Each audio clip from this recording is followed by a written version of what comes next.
Dünya Türkmenleri. Dünya Türkmenleri.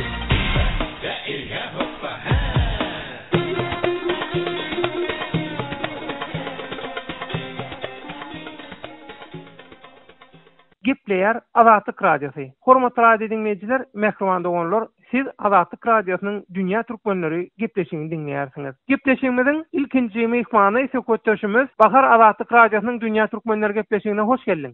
Salam döwlet.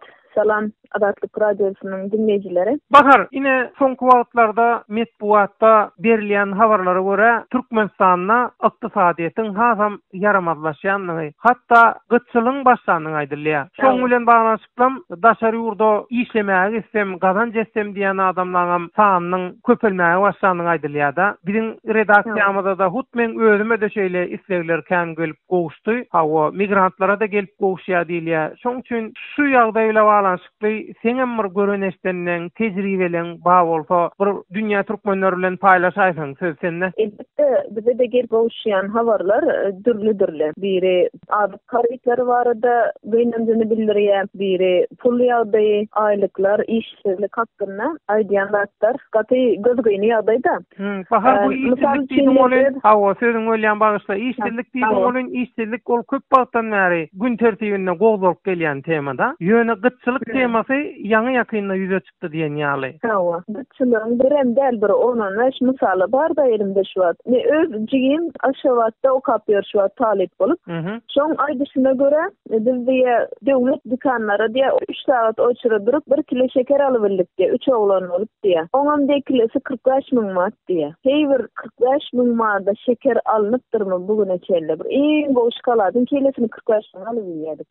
Şu wagt diňe şeker 45 000 diýe. Onam de uruş edip diýen ýaly diýe, bu oklaşyp diýe daýdalar bilen ýakama-ýaka bolballyk diýe. Bizde elbetde utonýasy, o şirme içme bermejek bolýar, aýýaş oglanlar soňra diýip diýe uruş başlaýdy diýe. Şu polisiýa işgärleri geldi diýe. Bahar, ine sen şu wagt Aşgabatda bolup geçen ýagdaýlardan görenişden bir mysal getirdiň-de. Bu Aşgabatda uzak ýerlerden, o ýerlerinden zatdan olardan näme habarlar bar? Owada habar ene biri hökümetiň şeker zawodlaryndan gelýän şekerin hökümet bahasy 3 manat diýe. Täze pul bilen. Öňkü pul bilen 15 000 manat bolmaly. 15 000 manat her adam başyna aýda berilmeli meçber barmyş. Öň 10 berilýän ýaly diýdi. Onam diýe, öýdäkiler aýda 3 aý bar, onam görebilem zok diýe. Diňe şeker gyçylygy barmy Türkmenistanda? Bahar. Ýöne, misal diýýän 10 öňden bärim 50 alyp berdiler biziňkiler 300 000 manatdan. Şu wagt 550 000 manat diýe bir halty 10 ikinji sort. Çörek ýene şolar ýaly. Çöregiň diýetler merem kiçilikdir, onuň hiýlem düşüpdir. Un ýok, ýağ ýok. Misal üçin günewakar ýagy 5 litrlik 300 000 manat diýe. Heýbir görülen zatym 300 000 manat günewakar ýagy 5 litrlik. Adamlar boldo berip kömek etmek ýerine her taraplaryň dysýarlar. Gepleyer Azatlyk Radiosu. Hormatly radio dinleyijiler, mehriban dogonlar, siz Azatlyk Radiosynyň Dünya Türkmenleri gepleşigini dinleýärsiňiz. Gepleşigimiziň ilkinji mehmany ise köçüşimiz Bahar. Gyçylyklar sebäpli bir daşary ýurda gitsek, daşary ýurtda işläp gazanç edip, onuň Türkmenistana iyi bersek diýip çykalyp öýleýän raýatlar ma diýilýär. Ine senem özüň daşary ýurtda ýaşap ýurduň. Umumyň daşary ýurtda tanış bilşi bolanlara jaň edýän, internetden ýazýan, şolar ýaly güýlenmelerim bar diýip aýdylýar. Maňa da şoň sany hazır ýok, gelip gowuşandan. Sen şolar ýaly hayat olur mu? Ya onun ödeme ýaýanlar kene näçe diýsen berjek diýen bizi çykarşdaýdan ne? İş özümüz taparys diýe. Bilmeýän bir ýurduňa gelip şo taýda iş tapmak aňsatma Bahar. Türkmenistanyň hasaňsat şona aýdybilje. Türkmenistana keldi. Türkmenistana keldi diýende nämäni gözüňde tutýan Bahar bir düşünürsene. Türkmenistana elinden bir iş gelse de diplomyň bolsa da tanışyň ýapulyň ýok bolsa sen hiçme gerek gel. Ya tanışyň bolmaly. Daşary ýurt bolar ýalar, daşary ýurtda misal üçin her bir restoranyň önüne kendisinin kapısynyň ýanyna bildirişler bar. Ondan işler vermelim, ondan kynçylygy ýokmaň hiç ýeli. Bir kynçylyk ýene Türkmenistanda bolduğumuz üçin bizde kynçylyk köpräk. Misal üçin Ýewropa bileşiginden gelenler üçin iç sagada her gün 10 saat işleseňem bolýar. Sen güýjüň, sen bedeniň näçe saat göterberse şonça işle. Ýöne Türkmenistandan gelenlere birinjiden işçi viza beren oklar, ikinciden talip bolup gelen, okuwçy bolup gelen vizasyna maksimum 20 saat işleme hakkı var. Adam saatına tölenýär. 5 minut köp işlesen köp tölenýär, 5 minut geç gelsen az tölenýär. Türkiýedäki iş şertleri gülala gullukmy ka, gowy ka? Baka. Häzir onu beýlek mehmanlarymyzdan soras, ýöne men bir pikirini alaýyn ýani şu temada. Şu giden adama gelecek geldi. Türkiýe giden ha? Ha, o men şonda netije çykarýan. Giden adam gelecek geldi. Türkiýe gaýdyp gitjek gel, aýagymdan basjak gel, şu taýyp ýani ente eşlik göremek. Onlar daşary ýurda işlemä gitmek şu Türkmenistanyň başdan geçirýän gytçylygyny, ykdysady krizisini ýeňmek üçin bir çäre mi çykalgamy sen kirňe bara? Güýnen çalan, o çykalgalan biri. Çykalgalan biri diýende, onda beýlekler näme? Ha, beýleklerim ýurdumyň ýolbaşçylaryna bagly beýleklerim. Gözleri doýsa, indi bir bolletdim diýip bir agdynyň zamany ýakybilseler, jüňlerini doldurup doýan bolsalar, şolaň elde. Öz sewitingizde bolýan wakalar barada adatlyga maglumat bermek isleseňiz, biziň Facebook hasabymyzda ýazyň. Bizi gözlegi bölümine Azatlyk Radiosu ýazyp tap bilersiňiz. Siz suratlaryňyzy we videolaryňyzy hem ýollap bilersiňiz. Azatlyk siziň şahsiýetiniňizi gizlinlikde saklar. Siz bolan wakalar barada maglumat beriň, biz hem habar bereriz.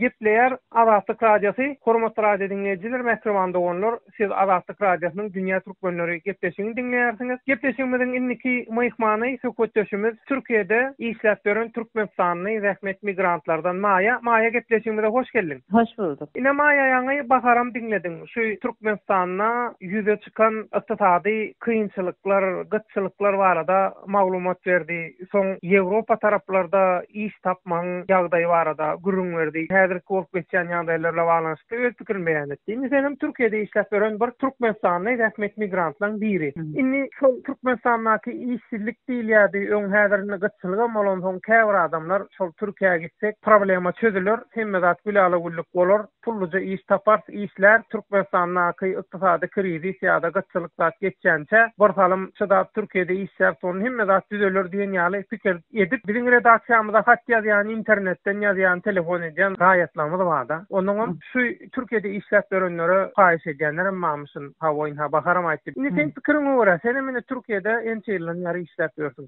Şolara maslahat berýänmi? Türkiýe'ye gelip ansat iş taparsyňyz hemmedat güläle gulluk bolar diýänmi? Sen näme pikir edýän şu temada? Maýa. Ýok, men ansat bolar diýip hiç maýyp biljekden. Şeýle derde hiç ýyl ansat del iş tapmagan, işlemegen. Onu ol adamlara näme dogry maglumat berilýän ka Maýa? O adamlar var şöyle düşünýärler, bilen berden hani hiç berde görün kynçylyklaryny nemelerini aýtmadan pul ugrudylýar. Olar bir ay o ýerde ansat bir aýda şunça pul ugradyp durlar, ay şoňa işken näme kadip ola diýerler. Ama o pullary alana çellem agnyňdan burnundan gelýär ýani. Gelip de köp işler bilmeýärler böyle işlerde. İş tapmagan kıyılaşdy häzir. Men kimçi? İş tapmak kıyılaşdy diýende öň ansat bolýardymy? Häzir nähil kıyılaşdy? Öň ansat bolmaýar. Öňkülerim hani bizim bir topar kynçylyk görüp işe ýerleşip kaldyk. Näme işimizi ýitirmädik, näme kynçylyk gördüm. Şu işlerimizi devam ettirip diyoruz. Kim öldü bilir diyor. Oğlum düşünşýärler ansat böyle. Pulum iş ýetanak, işim iş ýetanak. İşsiz gezýärem kene berdi. Suat meniň tanadyklaryma näse sandy işsiz otyr. Türkmenistanylar ha, migrantlar. Gidýärler bir ay işletýärler, ondan ýeni izinlerine gelip işlep aýlanaly bilmän ýörler o. Meniň hani doňur garandaşlarym bar, olar menem getirdim. Mene şoňal inandym bolman üçin şolaň şöyle dörmänim üçin şolar şöyle gaýkyp edip kynçylyk görjek üçin çetim çykan alatyryn. Men togum diýdimde bir men barym. Başgasyna dedem ok ýani getirip şöyle işe tokmany. Onda Türkmenistanyňky ýagdaý daşary urta çekilýän kynçylykdan gowmy şeýlemi sen pikiriňe görä? Gowdal elbetde. Elbetde gowdal. Onda näme etmeli bu adam? Näme çykalga tapmaly? O da kyn. O ýerde de ana oturmak da kyn. Ama olaryň diýdi ýaly gelip görjek kynçylyklaryny aýdýan men.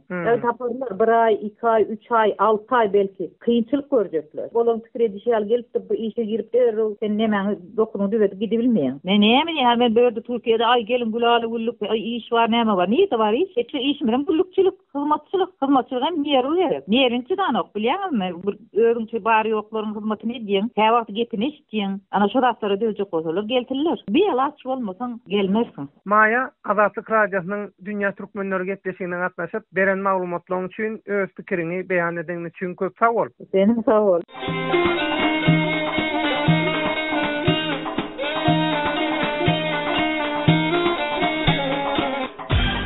Dünýä türkmenleri